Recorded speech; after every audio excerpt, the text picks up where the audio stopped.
At the precipice of its second arc, the film reaches an emotional crescendo as a heroic sequence unfolds. The choices and the consequences Diana faces is laid fully bare. Time is tight, and regardless of her choice, the consequences are irrevocably high.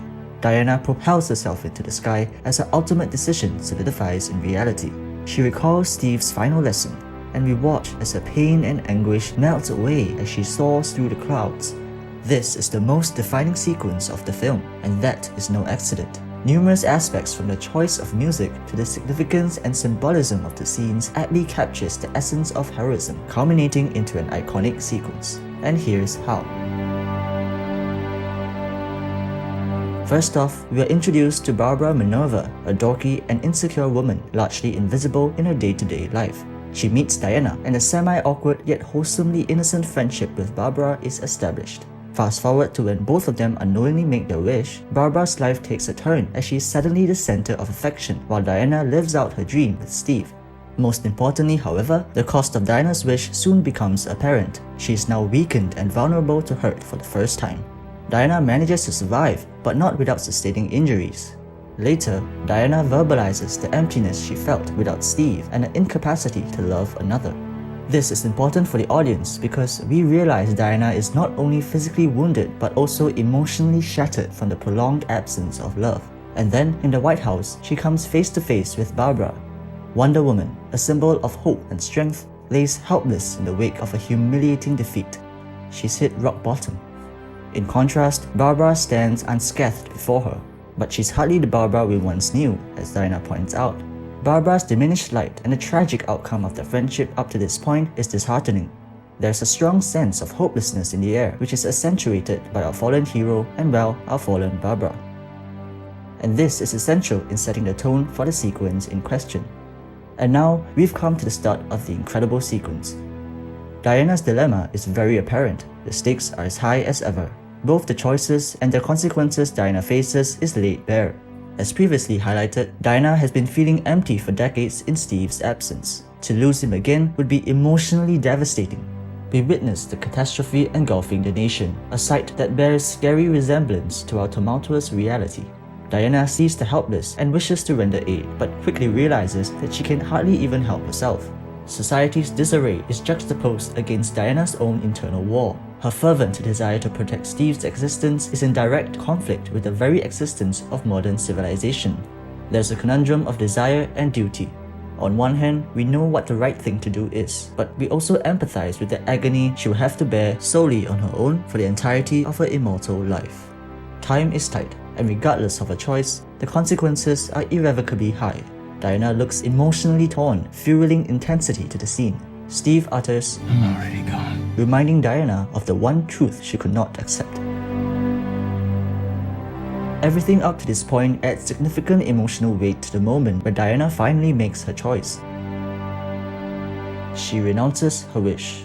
Her act of selfless sacrifice is a heroic moment, and we see her channel her newly returned powers along with her anguish, thrusting herself into the sky as her ultimate decision solidifies in reality.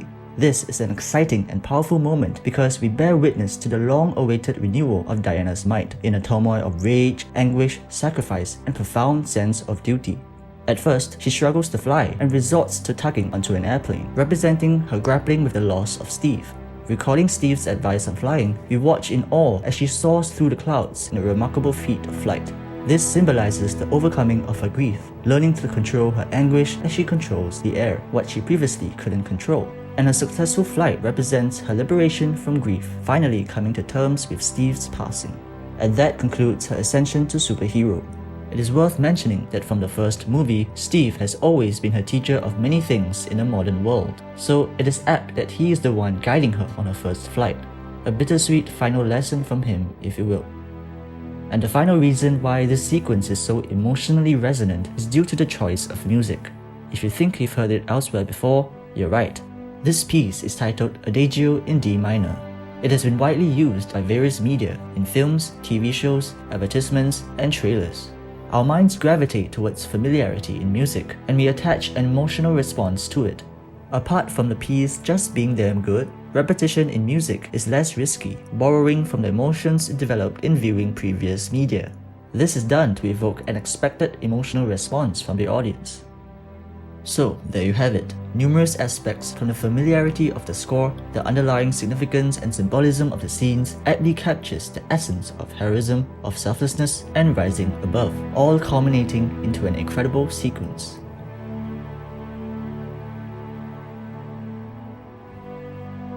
So, it was safe enough, and I managed to watch Wonder Woman 84 in cinemas. It's been over a year since I've been at the theatres, let alone watching a superhero flick. As you may already know from my earliest video, I am an MCU fan, and I love superhero movies in general. 2020 felt different.